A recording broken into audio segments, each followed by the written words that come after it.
and in today's video I'm going to be showing you how to make a bench from a log, so I hope that you will enjoy. So I'm Darren and I'm your host and you're watching Darren DIY.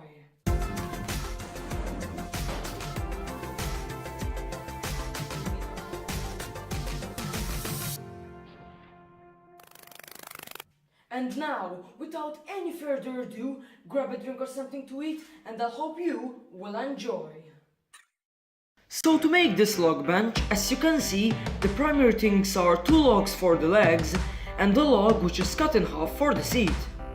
The type of wood that I used were a couple of logs from a really old olive tree from my backyard. Before using the log as a seat, I cut 2 planks from the log itself, as I didn't just cut the log in half. So first I started by measuring the height of the legs, which was about 40 centimeters, and then cutting them to length using a power saw.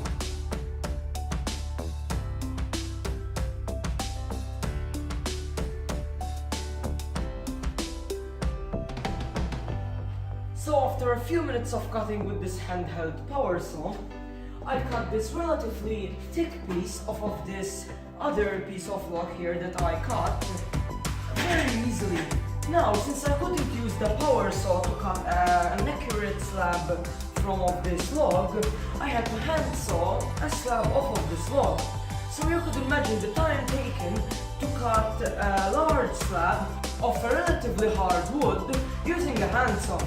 Well, to be exact, it took me around 2.5 hours. Olive wood is actually a really nice, really dense and really hard wood. But the thing is that it is a really slow growing wood. But the thing is that olive wood is actually a very sensitive wood, because as I was trying to dry it by also covering the end grain with varnish and the rest of the wood with boiled linseed oil, it still started to crack. So it is a very sensitive wood. To be exact, sensitive to moisture changes. Then, I used a combination of a handsaw and a scraper to remove and scrape off any loose pieces of bark.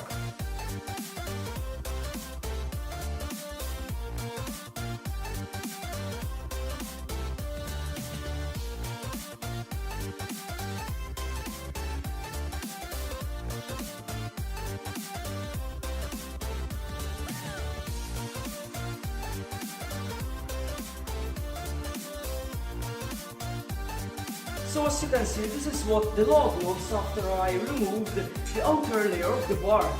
I don't know about you, but in my opinion, I think that removing the first layer of the bark gave it a really nice pattern to it. Then after that I was done from shaping the leg logs, it was time to attach the top or seat to the legs. At first I thought that using long wood screws would be great.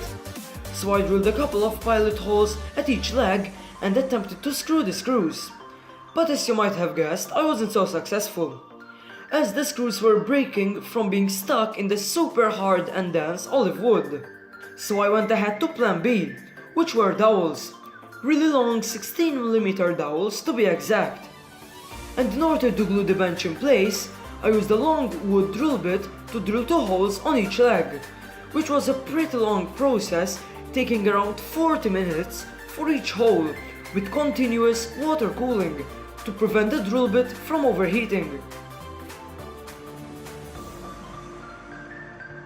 After drilling the holes, I noted that the drill bit was actually dulled or blunted from all the drilling into the super dense and hard olive wood. After drilling the holes for the dowels, I put some wood glue in them and then inserted the dowels. Make sure that you keep the bench as level as possible, as the top has a tendency to move or slide when the glue is applied. I didn't take note of this, and so when the glue dried, my bench was a bit slanting.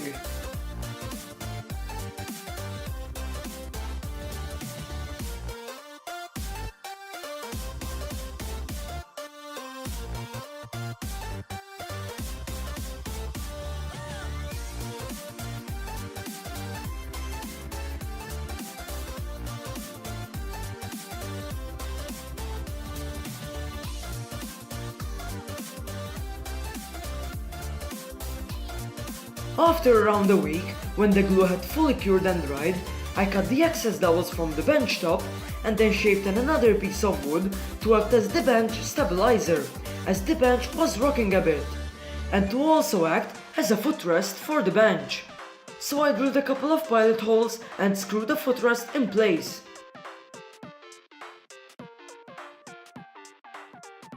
After that I tested the bench a little, I started to roughly sand and shape the bench using a belt sander.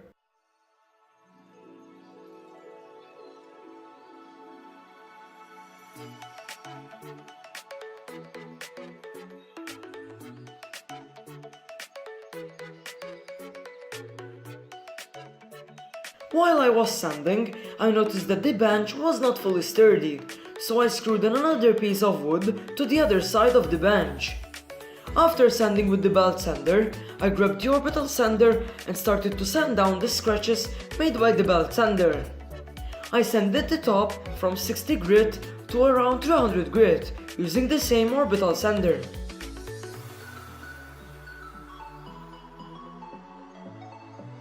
After all of the sanding, it was time for applying a finish. I chose standard varnish as that is what I had on hand, and because I am applying the varnish just to prevent more cracking from developing and to make the bench look a little bit better. Remember that you could choose other fancier finishes such as Danish oil or lacquer. Also make sure that the whole bench is covered with the finish so that it is all protected. So that's the end of this video, and I think that at the end the bench came out pretty nice, considering that I didn't put a lot of effort into making it. I also think that I am pretty lucky, because I made a bench from olive wood, which if you don't know, olive wood is very rare and pretty much expensive if you were to buy it off of eBay or Amazon, and also they come in small quantities. I was able to make this kind of wood because in my backyard there are some pretty old trees, like 100 years or so, and it was time for pruning them and to cut a large log, and I was able to cut some slabs off of this log. Also, since this is olive wood and it is pretty sensitive to humid changes and temperature changes, it will crack. And I have a fear that this log will crack in half or something, or even these logs from the bottom. Because olive wood cracks very easily, as I was able to discover that when I was going to season the wood or dry the wood from its moisture, as it started to crack very much, and the whole thing was going to be split in half. But I think that at the end, this came out really nice, and even the wood grain, it is pretty nice. I think that at the end, although there are many disadvantages, the advantage of the grain being very nice, I think that it overcomes the disadvantages, as the grain is very nice, and has some really nice and cool patterns.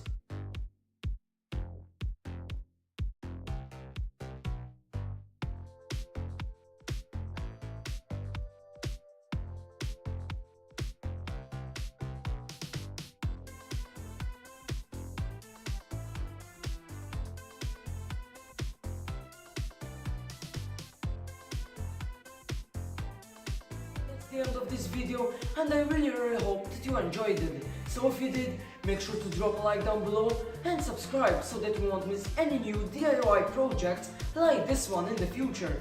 Also, I really hope that you succeed in making your own bench from a log, or at least inspired you to make something into woodworking.